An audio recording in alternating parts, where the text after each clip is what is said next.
২০২৭ শিক্ষাবর্ষে আল আমিন মিশনে ভর্তি পরীক্ষায় কিছুটা পরিবর্তন এনেছে। এ পর্যন্ত ২০২৬ সাল পর্যন্ত যতগুলো পরীক্ষা হয়েছে সেই পরীক্ষাগুলি কিন্তু ওএমআরে হয়নি।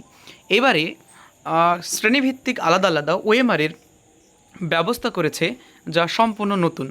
তো এই ব্যাপারে কি কি চলো একটু দেখে নেওয়া যাক। পঞ্চম, ষষ্ঠ, সপ্তম শ্রেণীর জন্য, অর্থাৎ যারা ক্লাস 5-এ 6-এ 7-এ ভর্তি হবে তাদের জন্য প্রশ্নপত্রে উত্তর লিখতে হবে। পূর্ণমান হবে 100 নাম্বার। সকল বিষয় থাকবে একত্রে। প্রশ্নের ধরন হবে অতি সংক্ষিপ্ত এবং সংক্ষিপ্ত উত্তর ভিত্তিক। উত্তর লেখার জন্য কেবল নীল বা কালো কালির পেন ব্যবহার করা যাবে। জ্যামিতির জন্য পেন্সিল ব্যবহার করা যেতে পারে। ভুল উত্তরের জন্য কোনো নেগেটিভ নাম্বার নেই। পরীক্ষা শেষে কোয়েশ্চেন কাম অ্যান্সার পুস্তকটি পরীক্ষা পরিদর্শকের হাতে জমা দিতে হবে।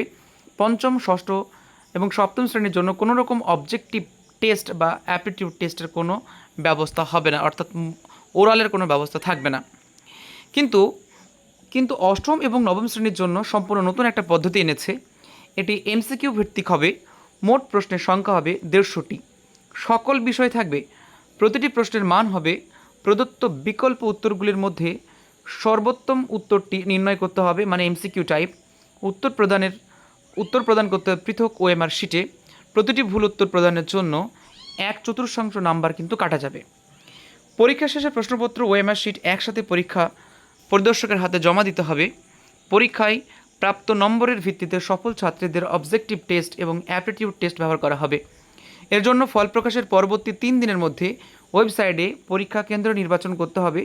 অবজেক্টিভ টেস্ট বা অ্যাপটিটিউড টেস্ট এর জন্য ওয়েবসাইট থেকে অ্যাডমিট কার্ড ডাউনলোড করতে হবে, তাই অ্যাডমিট কার্ডটি ডাউনলোড করা প্রয়োজন। এখানে বলে রাখি, অবজেক্টিভ টেস্ট এবং অ্যাটিটিউড টেস্ট এটা কিন্তু হবে।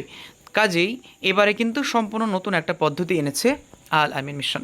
ওএমআর শিট ব্যাপারে কিছু তথ্য দিয়েছে যে পরীক্ষায় একটি ওএমআর শিট পাবে, সাবধানে ফিল আপ করতে হবে। যদি ভুল হয়ে যায় দ্বিতীয় কোনো ওএমআর শিট কিন্তু দেওয়া হবে না।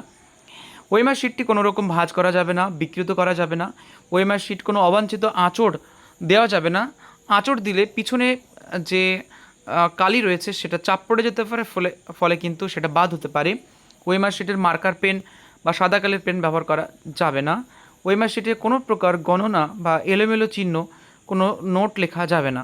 ওএমআর শিটের উত্তর প্রদানের জন্য নীল বা কালো কালির পেন ব্যবহার করা যেতে পারে। ওএমআর শিটের উত্তর প্রদানের জন্য সঠিক নির্বাচন করতে হবে। যারা যারা ওএমআর নিয়ে জানে তারা নিশ্চয়ই জানে যে 4টে অপশান থাকবে এবং 4টে অপশানের ভিতরে সঠিক পদ্ধতি হচ্ছে এটি। যদি কেউ এরকম দেয় বা এরকম দেয় বা এরকম দেয়, তাহলে কিন্তু তার প্রশ্নটি বাদ হয়ে যাবে। এখানে বিশেষ দ্রষ্টব্য দিয়েছে পরীক্ষার্থীর প্র্যাকটিসের জন্য ওএমআর এর নমুনা ও পুস্তিকার শেষে পৃষ্ঠায় দেওয়া আছে, মানে এই পাতার একদম শেষের দিকে সম্ভবত ওএমআর দেওয়া থাকবে। এটাতে দেওয়া নেই। তাহলে ওএমআরের যে একটা পুস্তিকা রয়েছে সেটাতে দেওয়া থাকবে। এবং এই হচ্ছে গুরুত্বপূর্ণ ইনফরমেশান ওএমআর ব্যাপারে। তো এবারে বলে রাখি, ক্লাস 5, ক্লাস 6, ক্লাস 7 এই 3টে শ্রেণীর পরীক্ষা হবে নর্মাল অ্যাজ ইউজুয়াল যেমন হতো। এবং ক্লাস 8 এবং 9-এর জন্য ওএমআরের পরীক্ষা হবে। তাহলে ওএমআর কী করে প্র্যাকটিস করবে, তোমরা প্র্যাকটিস শুরু করে দাও। সব রকম সুবিধা পেতে অবশ্যই চ্যানেলটি ফলো করে রাখো পরবর্তী আপডেট পাওয়ার জন্য। ধন্যবাদ সকলকে, ভালো থেকো।